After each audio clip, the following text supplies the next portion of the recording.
Hey guys, Bruno with Ryka Wheels.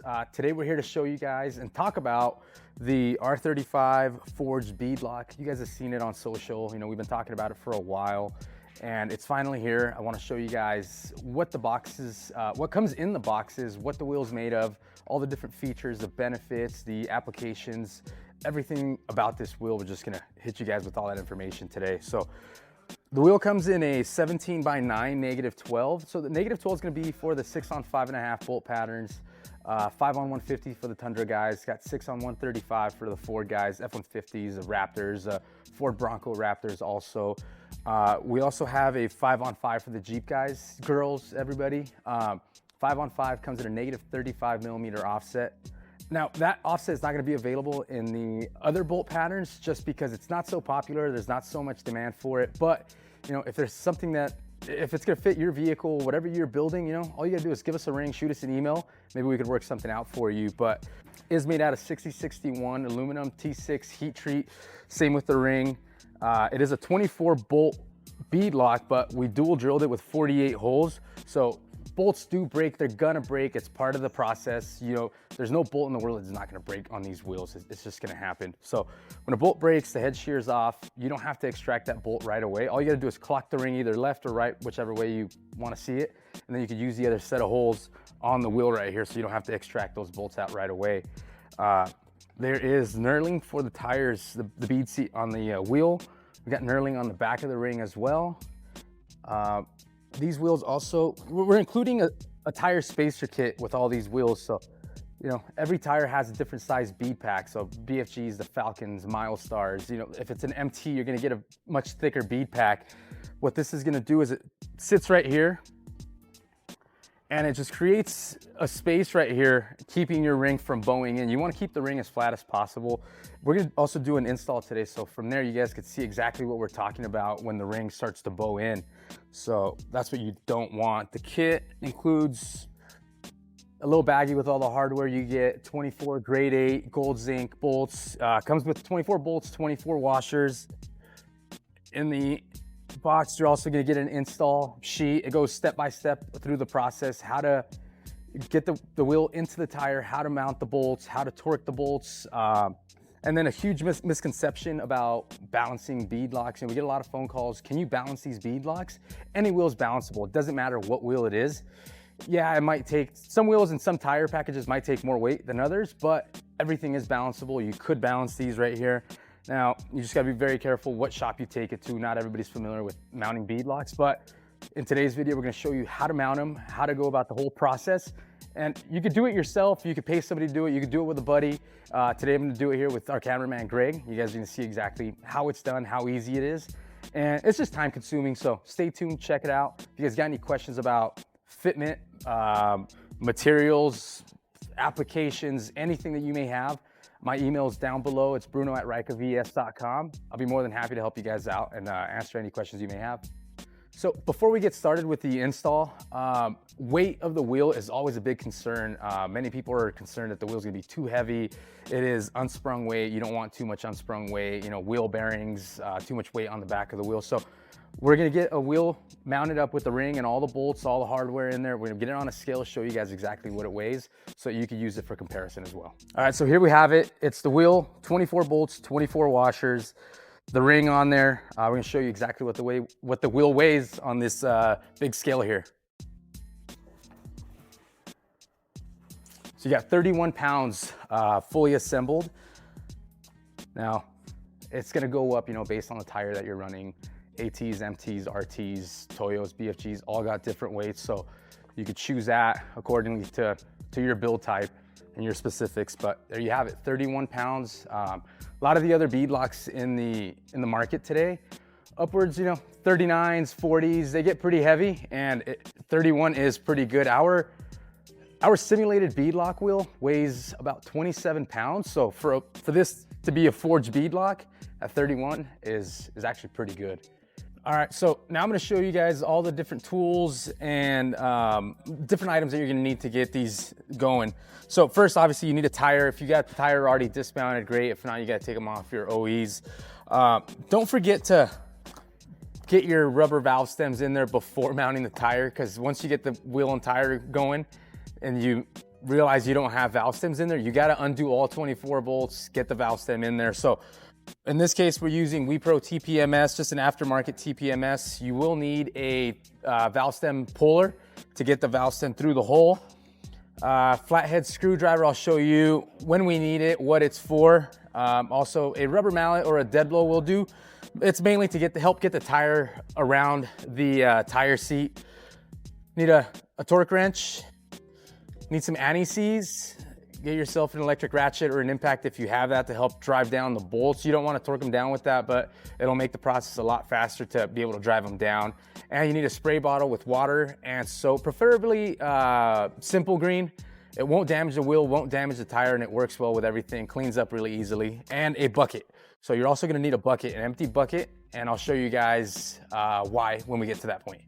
All right, so the first step is you're gonna get your tire, and whatever side of the tire is gonna be your outside facing, you want it face down. So if you're running a white wall, you know, BFG sometimes has the white walls and you want the white letters out, that's gonna be it's gonna be resting on the ground. In this case, it's a used tire, so we got one shiny, one clean and one dirty. So we're gonna go with the clean side down, because when we put the wheel in there, we're putting it face down, and then we gotta flip it over. So now it becomes the outside of the tire. So, all right, once you get your tire on the ground, time for the spray bottle. Just spray all around, just to help lube it up, get the wheel in there. Hopefully it slides in and you don't have to get a lot of pressure in there. All right, so next step before we put the wheel into the tire, you're gonna get your valve stems, your spray bottle. You wanna spray that just to make it go in easier. Get that, get your valve stem puller, thread it on there.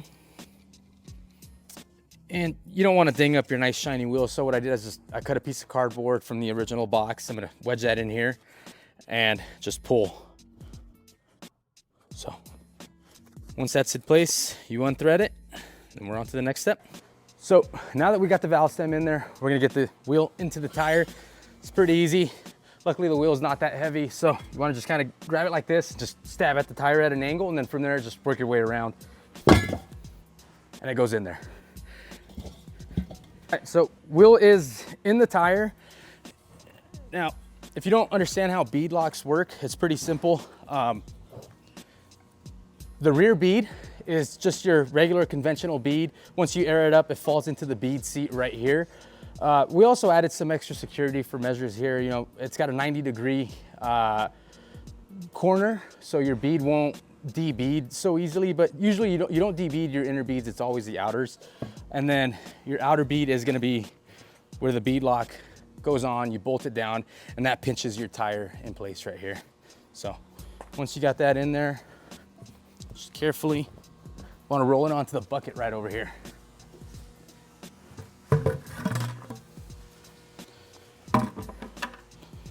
Now you're gonna rest your tire and wheel in the bucket right here. Flip it over, you want it the right way so that this pad falls in there, and that way, you know, you're a little bit more stable and it's not teetering on the other side. There you go. So now on to the next step. All right, so we got the wheel and tire on the bucket. Next, you're gonna use your dead blow or mallet and your flathead screwdriver. You won't need the flathead screwdriver most of the times. It really just depends on the tire that you're running. Some tires got that thicker bead pack like I was talking about earlier, and you're gonna wanna use this to wedge it between the wheel and the tire, just to kind of get it to pry right over the edge on there. But if you don't need the flathead, this thing here will do. You just kind of tap all the way around. You wanna make sure that the tire is on the outside and rested in the actual tire seat. So I'll show you on another wheel that doesn't have a ring exactly what I'm talking about when I say the tire seat. But if you wanted to, you know, really make sure that it's there, you take your flathead screwdriver, jam it in there, just go all the way around. And then that just reassures you that the tire is in the correct position and you're ready to continue with the bead lock and the bolts on there. All right, next we're on to the tire spacers. So get a clean rag. You want to get rid of all the stuff in here, the grease, the soap, dirt from the old tires, anything that you may have in there. Just prep it for a clean surface. Now, the wheel has a small hump in there already. The tire spacers have a cavity in here. That cavity is gonna sit right on the hump. And once you get it on there, you're gonna know what's on there. You'll feel it. So you'll line them up to the 24 holes. There's 24 holes on the spacer, 48 holes on the wheel. But just like I mentioned with the ring, if you do shear a bolt off, all you do is clock it. So you'll clock the spacers and you'll clock the ring as well. Get it all lined up. Make sure your holes are all lined up in here. And like I mentioned, the cavity, make sure that cavity is facing the wheel and lining up with the hump that we have on this wheel right here. It's important that you make sure it's lined up. So there we have it. Okay, so just gonna show you guys what I was referring to with the tire seat. So if you could see right here, you know, there's a little step up where the holes are, and then you got another little step up right here. Maybe it might be hard to see on the camera, but when you purchase the wheels, you pull them out of the box, you'll see what I'm talking about. It's got 3 steps. So where the knurling is, these little infinity signs, that's your tire seat. So pretend my finger's the tire, that goes right there. You want there to be space and you want there to be separation. You don't want your tire to be overlapping right here. You want the tire to be right here. So tire goes there. This is what the flathead screwdriver's for. You want to just pry right there and make sure that the tire is not overlapping this second ledge right there.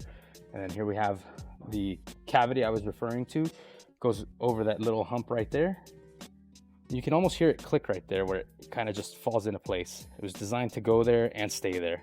All right, guys, so the tire spacers are on there. Now we're gonna get the ring on the wheel. And then also we switched positions, so don't think that this was shot a different day because we can shoot it and get it mounted the first time. I know that's probably gonna pop up in the comments. Just wanna address that right now. Just got noisy outside, so we brought it inside. So we'll get the ring on there, get it perfectly lined up with all your holes. And what I also did is I took some tire chalk and I marked the tire at the 12 o'clock, 3 o'clock, 6 o'clock, and my 9 o'clock right here. If you're following the step-by-step in the instructions that were provided in the box, you're gonna see why I say 12, 3, 6, and 9. You wanna get the bolts in a star pattern. So every time you put a new bolt in there and start torquing them down, you wanna follow a star pattern. And I'll show you in the next step here.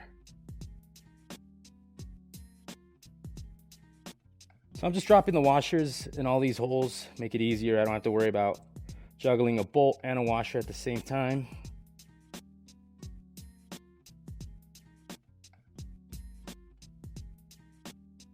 "24 washers, 24 holes." So next we're gonna get the anti-seize, and careful with this stuff. It gets nasty and messy and all over the place. Now, I want to dip every bolt into some anti-seize. It's just going to help out when the bolts start to break, or you want to just swap out your tires. It's going to help get the bolts out. They won't seize up in there. So get some of this stuff on there. 12 o'clock, follow my 6 o'clock here next. You know, get 2, 3 turns, make sure it catches. You want to keep that ring centered.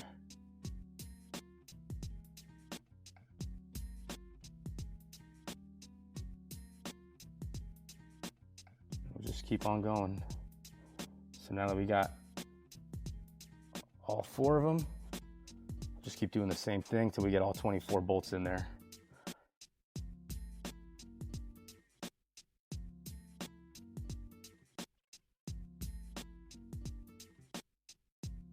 All right, so we got all 24 bolts in there. They all got anti-seize. They're all hand threaded, you know, 3 to 4 turns.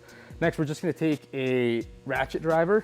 We're not gonna hit it all the way until we can't anymore. We just wanna be able to cinch it down, get it into place. And then once all the bolts are tightened down in that star pattern that we talk about, we're gonna take our torque wrench and make sure we torque every single bolt. So this is not a torque spec. This is just getting the bead lock to be seated and get those bolts to be driven down. So we're gonna follow, and the reason why I did the 12, 3, 6, 9 is because we're gonna follow a star pattern, right? So we're gonna start at the 12 o'clock, which is my valve stem.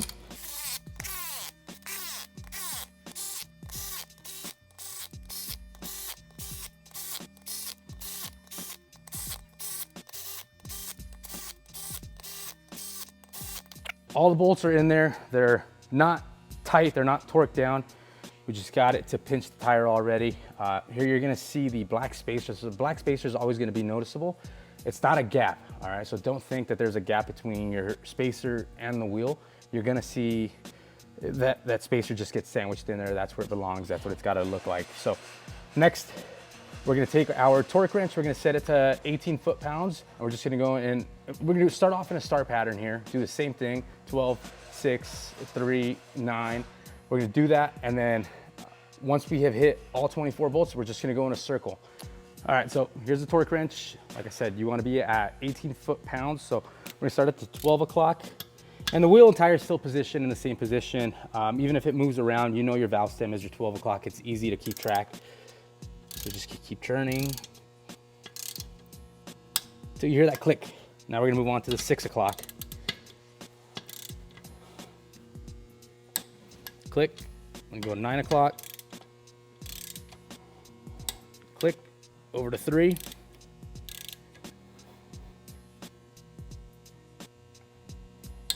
Click, go back to the 12 o'clock, and we're just gonna keep doing the same thing. So keep shifting over clockwise, one to the right. So you can go 12, 3, or 12, 6, 9, 3, 12, 6, 9, 3. Keep doing that. You're gonna hit all 24 bolts. Once you've done the star pattern, you just start going in a circular motion. Make sure that all of them are still gonna be at 18 foot-pounds, because as you torque this side's gonna come loose, or it's gonna start lifting it. You wanna just keep bringing everything down and to be leveled, and all 24 bolts to be at 18 foot-pounds. So I've given it my first pass in the star pattern from the 12, 6, 9, 3 pattern. Everything's torqued down at 18 foot-pounds. Now I'm gonna give it the 3. You wanna check it 3 times, right? You wanna follow the install guide that comes in that box. So it does say you wanna check the bolts at least 3 times before you air it up and call it good, mount them on your vehicle. So here we go, we're about to hit it 3 times now, just to, you know, triple check, make sure that we do have every bolt to spec, and we don't debeat our tires when out there having fun.